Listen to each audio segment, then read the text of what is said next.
Doctor صاحب government کی تشکیل میں اب آگے کیا ہونے والا ہے؟ سلمہ، پہلی بات تو یہ ہے کہ سیاسی شور شرابہ اور زمینی حقائق ان میں ایک تفریق بڑی واضح کر لی. جی یہ فارم 45 یہ شور ہے، الیکشن میں دھاندلی ہو گئی شور ہے، الیکٹورل کالج پورا نہیں تھا یہ سب شور مچایا جا رہا. زمینی حقیقت کیا ہو رہی ہے؟ جی مارچ کی 4 تاریخ کو شہباز شریف صاحب نے حلف اٹھا لیا. جی. حقیقت اس کے بعد سعودی عربیہ نے، امریکہ نے، برطانیہ نے، ترکی نے، ملیشیا نے، ایران نے، دنیا بھر نے مبارکباد دے دی. بالکل. اس کا مطلب کہ دنیا جو ہے وہ شہباز شریف کو ایز وزیر اعظم تسلیم کر رہی ہے، جس کا مطلب یہ ہے کہ جس الیکشن کے نتیجے میں وہ وزیر اعظم بنے اس کو دنیا تسلیم کر رہی ہے. یہ حقائق ہے. آپ شور مچاتے رہیں کہ دھاندلی ہو گئی، وہ فارم 45 غائب ہو گیا اور وہ کیا ہو گیا، اور ابھی وہ الیکٹورل کالج غائب ہو گیا. کل حلف اٹھا لیں گے صدر صاحب بھی. بالکل ٹھیک.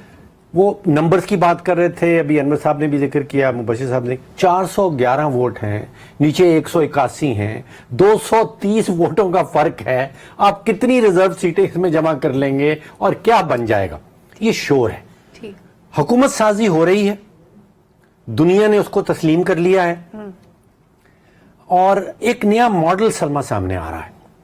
جو باتیں چل رہی ہیں اب یہ ہمیں پتا چلے گا کہ کہاں تک ان میں کتنی سچائی ہے.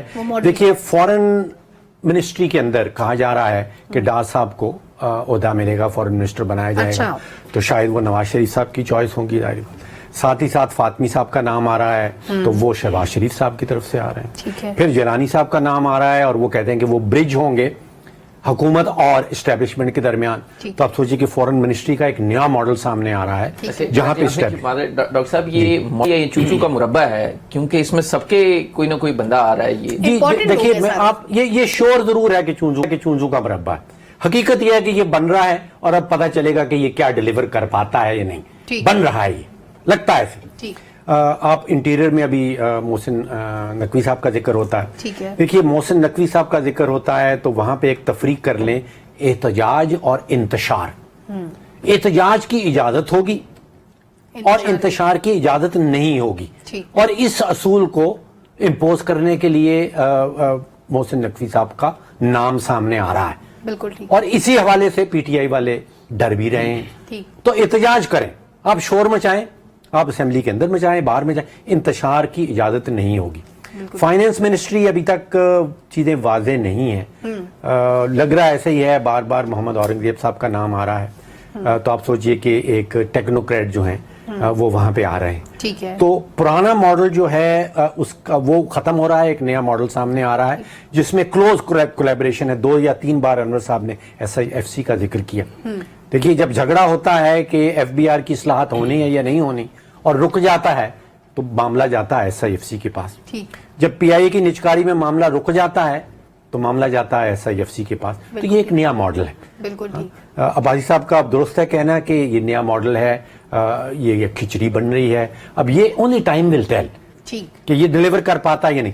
یہ حکومت سازی کے بعد اصل معاملہ شروع ہونا ہے جب ڈیلیوری کا وقت آنا ہے. دیکھیے، جس کا 1500 روپے کا گیس کا بل آیا اس کا اس دفعہ 15,000 روپے کا آیا. بالکل ایسا.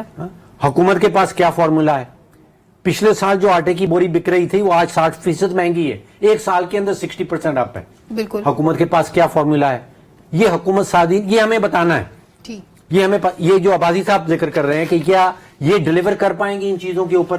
دیکھیے، چینی پچھلے سال کے برابر آج 42% مہنگی ہے چینی. تو یہی چیزیں تو آپ نے کھانی ہیں، اسینشیل چیزیں ہیں. بالکل ٹھیک. تو حکومت سازی ہو رہی ہے، شور شرابہ ہو رہا ہے، میڈیا کے لیے بہت اچھا ہے، لیکن میں یہ درخواست کرتا ہوں کہ شور شرابے کے اوپر زیادہ زور نہ دیں، زیادہ فوکس کریں حکومت سازی کے اوپر، زمینی حقائق کے اوپر. وہ جس کو کہتے ہیں لک تھرو دا نوائز.